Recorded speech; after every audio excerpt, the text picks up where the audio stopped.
ವೀಕ್ಷಕರು.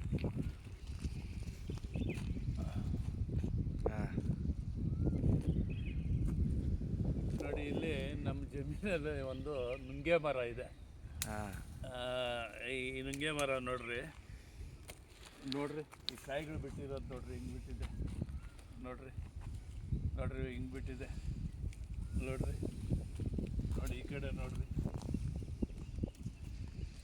ಈ ಕಡೆ ನೋಡ್ರಿ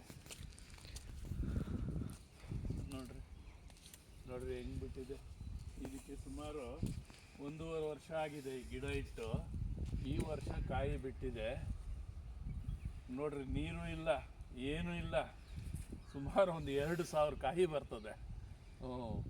₹1 ಒಂದು ಕಾಯಿ ಇಟ್ಕೊಂಡ್ರೆ 2,000 ರೂಪಾಯಿ ಆಗ್ತದೆ. अच्छा होगा सर, उधर का कट का. ಈ ಥರ ಬೆಳೆಗಳು ರೈತರು ಬೆಳೆದ್ರೆ ಅವ್ರಿಗೇನು ಖರ್ಚು ಇರೋದಿಲ್ಲ. ಗಿಡ ನಾಟೋದೊಂದೇ ಕೆಲಸ ನೋಡ್ರಿ. 2,000 ಕಾಯಿ ಬರ್ತದೆ ನೋಡ್ರಿ. ಪ್ರತಿಯೊಂದು ಕೊಂಬೆನೇ ನಿಲ್ತಾ ಇಲ್ಲ ನೋಡ್ರಿ. ಕೆಳಗಡೆಯಿಂದ ಕೊಟ್ಟಿದ್ದಾರೆ ನೋಡ್ರಿ, ಕೊಂಬೆನೇ ನಿಲ್ತಾ ಇಲ್ಲ ನೋಡ್ರಿ. ಅದರಿಂದ ನೋಡ್ರಿ, ಇಲ್ಲಿ ನೋಡಿ. ಅದರಿಂದ ರೈತರು ಇಂಥ ಬೆಳೆಗಳು ಅಂದರೆ ಇಲ್ಲದೆ ಬರ್ತಕ್ಕಂಥ ಆದಾಯ ಇದು.